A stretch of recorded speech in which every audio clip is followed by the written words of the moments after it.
आप देख रहे हैं लाइव इंडिया हर पल। नमस्कार, लाइव इंडिया में आपका स्वागत है। मैं अनिल सम्राट। 77वें गणतंत्र दिवस के अवसर पर लाइव इंडिया की ओर से सभी दर्शकों को हार्दिक शुभकामनाएं। और पूरा देश 77वां गणतंत्र दिवस बड़े ही धूमधाम से मना रहा है। दिल्ली की बात करें तो दिल्ली में गणतंत्र दिवस 2026 के अवसर पर बीजेपी के राष्ट्रीय अध्यक्ष नितिन नवीन ने बीजेपी मुख्यालय में राष्ट्रीय ध्वज फहराया है। आपको बता दें कि पूरे देश भर में राष्ट्रीय ध्वज का सम्मान के लिए पूरे देशवासी के मन में जो जज्बा है वो दिख रहा है। और दिल्ली में गणतंत्र दिवस बड़े धूमधाम से मनाया जा रहा है। और बीजेपी के राष्ट्रीय अध्यक्ष नितिन नवीन की ये तस्वीर देखिए, जहां बीजेपी मुख्यालय पहुंचे और राष्ट्रीय ध्वज फहराया।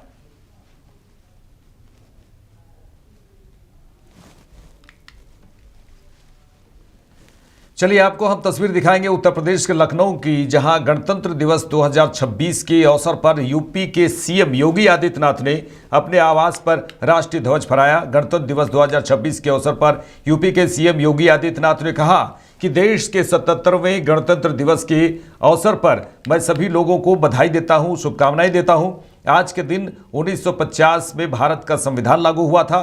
76 वर्ष की इस यात्रा में मैंने एक उतार चढ़ाव इस यात्रा में देखे हैं, लेकिन इस सब के बावजूद एक भारत श्रेष्ठ भारत अपने संकल्पों के अनुरूप उत्तर दक्षिण तक, पूर्व से पश्चिम तक प्रत्येक भारतवासी के गौरव, भारत की एकात्मा और अखंडता के लक्ष्य को आगे बढ़ाते हुए आज हम सब एक भारत का दर्शन कर रहे हैं। उन्होंने कहा कि इसमें हमारे संविधान की एक महत्वपूर्ण भूमिका है। उन्होंने इस बात को जोर देकर कहा कि मैं इस अवसर पर महात्मा गांधी के स्मृतियों को नमन करता हूं।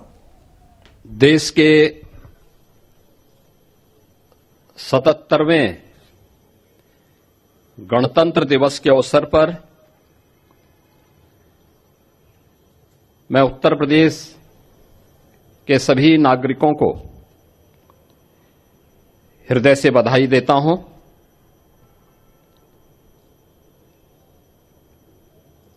आज ही के दिन 1950 में भारत का संविधान लागू हुआ था। 76 वर्ष की इस यात्रा में अनेक उतार चढ़ाव हमारे इस संविधान ने देखे हैं, लेकिन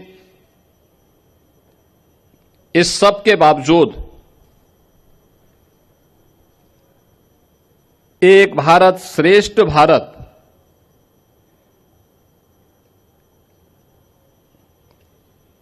के अपने संकल्पों के अनुरूप उत्तर से दक्षिण तक, पूरब से पश्चिम तक प्रत्येक भारतवासी के गौरव, भारत की एकात्मता और अखंडता के लक्ष्य को आगे बढ़ाते हुए आज हम सब एक नए भारत का दर्शन कर रहे हैं। इसमें हमारे संविधान की एक महत्वपूर्ण भूमिका है। मैं इस अवसर पर राष्ट्रपिता महात्मा गांधी, जिनके नेतृत्व में भारत के स्वाधीनता आंदोलन ने एक नई ऊंचाइयां प्राप्त की, उनकी स्मृतियों को नमन करता हूं।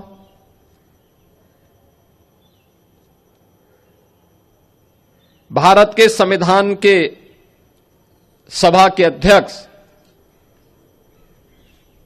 गणतंत्र भारत के प्रथम राष्ट्रपति डॉक्टर राजेंद्र प्रसाद जी, भारत के संविधान के शिल्पी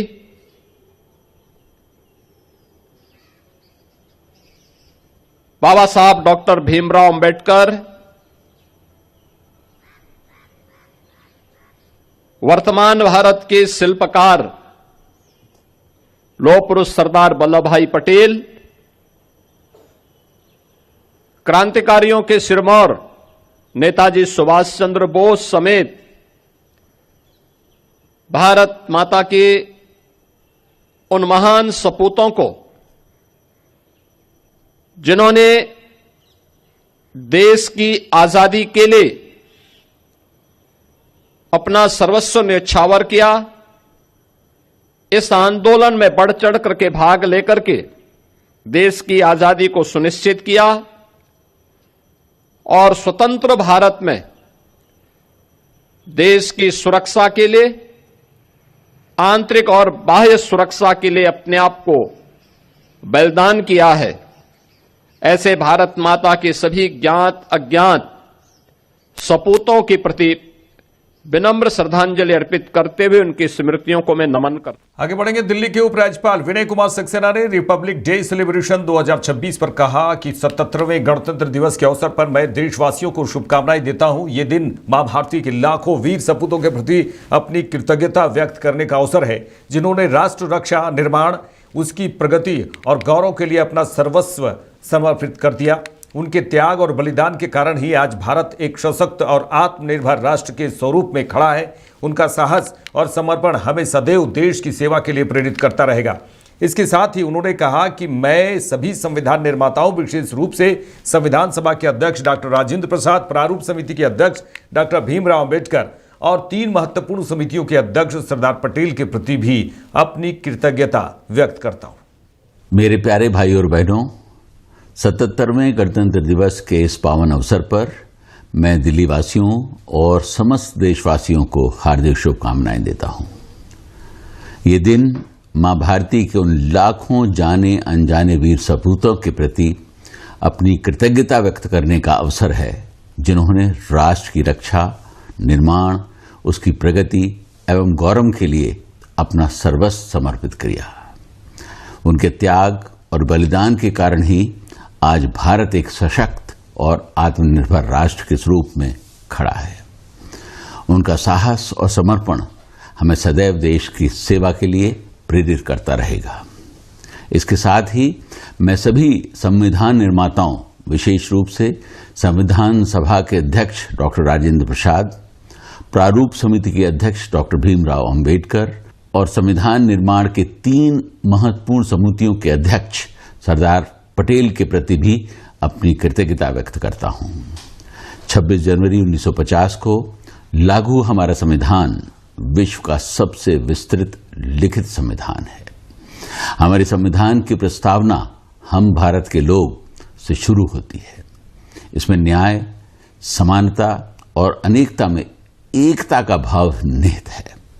संविधान की इसी मूल भावना को ध्यान में रखते हुए हमें अमृत काल में भारत को विकसित राष्ट्र के रूप में स्थापित करने का संकल्प दोहराना है। बीते 8 दशकों की विकास यात्रा में हमने आर्थिक विकास के साथ साथ विज्ञान, शिक्षा, खेलकूद और चिकित्सा के क्षेत्र में अभूतपूर्व प्रगति की है। एक भारत श्रेष्ठ भारत के संकल्प के साथ मौजूदा वैश्विक परिदृश्य में भी हमने अपनी विकास की गति को कम नहीं होने दिया। यह हमारे 140 करोड़ देशवासियों की लगन और उनके परिश्रम का परिणाम है। राष्ट्रीय राजधानी दिल्ली ने भी अपनी विकास यात्रा में तेजी से प्रगति की है। सुशासन, पारदर्शिता, नागरिकों के प्रति जवाबदेही, जनहित के कार्यों में तेजी और प्रकृति के संरक्षण के साथ विकास किसी भी सरकार का मूल मंत्र है। सुशासन का अर्थ है केवल प्रशासनिक दक्षता ही नहीं, बल्कि एक ऐसा शासन है जो संवेदनशील हो, समावेशी हो और नागरिकों की अपेक्षाओं के प्रति उत्तरदायी हो। शासन की सफलता इस बात से मापी जाती है कि अंतिम पंक्ति में खड़ा व्यक्ति भी स्वयं को सुना हुआ, सम्मानित और सुरक्षित महसूस करे। आज के डिजिटल युग में तकनीक ने हमें यह अवसर दिया है कि हम शासन को अधिक खुला, सरल और सुलभ बना सकें। इन्हीं सिद्धांतों पर चलते हुए हम दिल्ली को विश्व स्तरीय और समावेशी शहर बनाने के लिए प्रतिबद्ध हैं। दिल्ली सरकार का यह सतत प्रयास रहा है कि योजनाएं केवल कागजों तक सीमित न रहें, बल्कि धरातल पर प्रभावी ढंग से लागू हों। शिक्षा, स्वास्थ्य, परिवहन, महिला सुरक्षा और सामाजिक कल्याण क्षेत्रों में सुधार लाना हमारी प्राथमिकता रही है। केंद्र और स्थानीय सरकार के सहयोग से शहरी और ग्रामीण क्षेत्र में जो सकारात्मक बदलाव हुए हैं, उन्होंने लोगों के जीवन पर व्यापक असर डाला है। दिल्ली में विकास कार्यों में तेजी के लिए 11 की जगह 13 राजस्व जिले बनाने का निर्णय इसी दिशा में एक बड़ा कदम है। प्रत्येक जिले में मिनी सचिवालयों की स्थापना से पारदर्शिता के साथ साथ शिकायतों के त्वरित समाधान, शासन तथा कार्यों के निष्पादन में तेजी आएगी, जिसका सीधा लाभ जनता को मिलेगा। दिल्ली की सार्वजनिक परिवहन प्रणाली जैसे दिल्ली मेट्रो, RRTS प्रोजेक्ट और इलेक्ट्रॉनिक बसों से सड़कों से वाहनों का बोझ कम हुआ है। इस वर्ष के अंत तक स्वच्छ ईंधन से चलने वाली लगभग 8000 बसों को DTC के बेड़े में जोड़ा जाएगा, जिससे परिवहन व्यवस्था मजबूत होगी और वायु प्रदूषण में कमी आएगी। अभी कुछ दिन पहले दिल्ली सरकार ने मेट्रो फेज 4 के लिए वर्षों से लंबित लगभग 3600 करोड़ रुपए रिलीज किए हैं। इसके साथ ही भारत सरकार ने मेट्रो फेज 5A के लिए लगभग 12000 करोड़ रुपए की मंजूरी दी है। 77वें गणतंत्र दिवस के अवसर पर केंद्रीय रक्षा मंत्री राजनाथ सिंह ने अपने आवास पर राष्ट्रीय ध्वज फहराया। ये तस्वीरें हम आपको दिखा रहे हैं, जहां पर केंद्रीय रक्षा मंत्री राजनाथ सिंह हैं और वह अपने आवास पर राष्ट्रीय ध्वज फहराया है।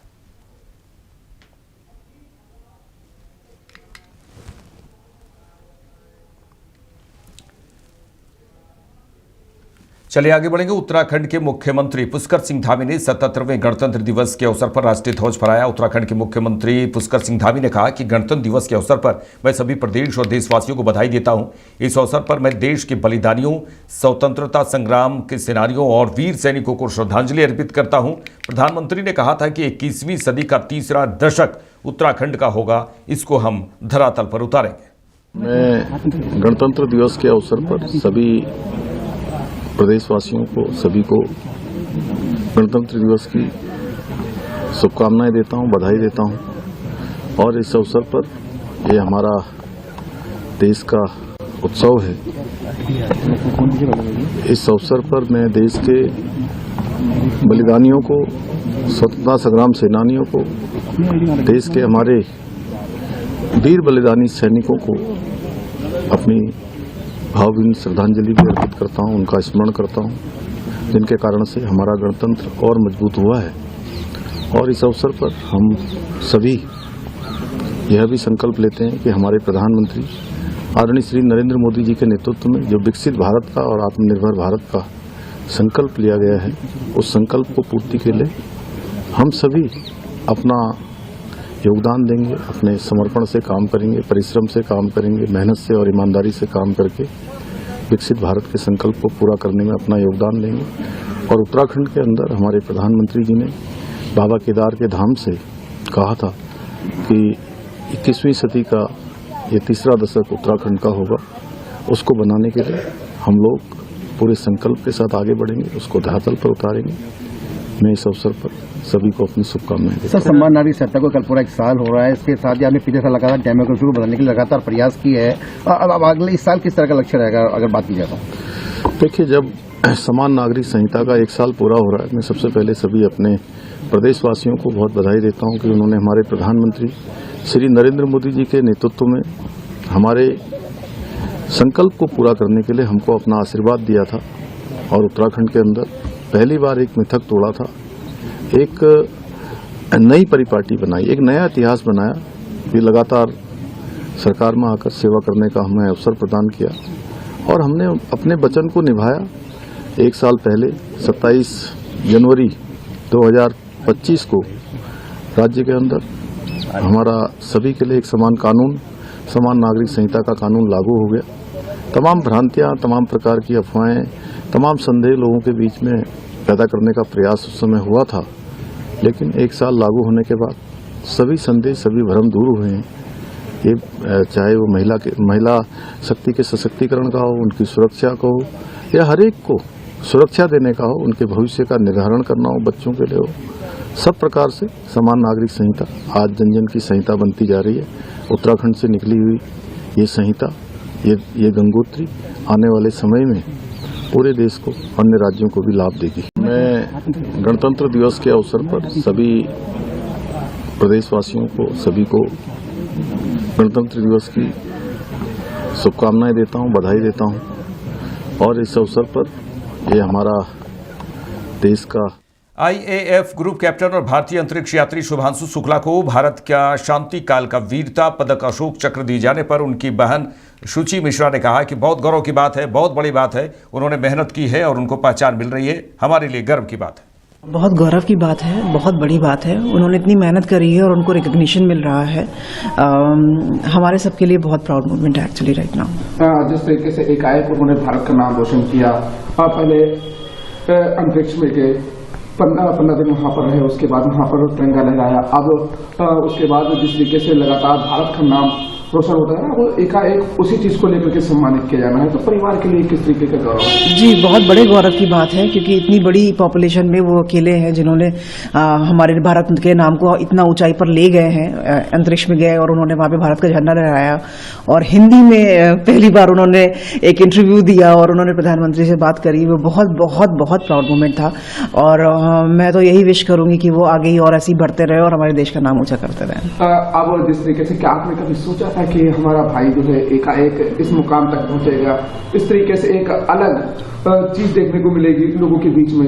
नहीं, पहले तो नहीं सोचा था, बट लेकिन अब जरूर लगता है कि हाँ, आगे से आगे बढ़े और बहुत ऊंचाइयों को छुएं। जितनी ऊंचाइयां वो विश करते हैं अपने मन में, वो वहां तक पहुंचे। आज शुभांशु शुक्ला को सभी अपना मॉडल मानते हैं और मॉडल मानने के साथ साथ कई लोग ऐसे भी हैं जो उनको अपना भाई, कोई बेटा कहता फिर रहा है। जी बिल्कुल बिल्कुल, ऑब्वियसली हर आदमी उनको अपने आप से रिलेटेड फील कर रहा है और आज जब उनको अशोक चक्र मिल रहा है तो इससे बड़ी गर्व की कोई बात हो ही नहीं सकती है। तो सभी यही फील करते हैं कि मेरा भाई है, मेरे अंकल हैं और मेरे जानने वाले हैं, मेरे नोन है। सभी को ये लगता है कि हम में से कोई एक आदमी ये पा रहा है, हमारा फैमिली मेंबर ही उनको ये अचीवमेंट मिला हुआ है, तो वो बहुत खुश है। अशोक चक्र मिलने के बाद जब आपकी मुलाकात उनसे होगी तो किस तरीके स्वागत की तैयारी रहेगी? स्वागत का तो पता नहीं, हम लोग तो वही है, हमारे लिए तो वो मेरा भाई ही है, तो हम उसी तरीके से उसको वेलकम करेंगे और उसको स्वागत करेंगे और हम वही चाहते हैं, हम उनको विश कर रहे हैं लगातार कि वो ऐसे ही आगे बढ़ते रहें। और बातचीत हो पाई? जी बिल्कुल बिल्कुल हो पाई है, वो अभी भी बात हुई थी मेरी and he was about to ready and जा रहे थे अपनी सम्मान लेने। मेरे साथ इस बुलेटिन में इतना ही। देश दुनिया के तमाम खबरों के लिए देखते रहिए लाइव इंडिया। नमस्कार।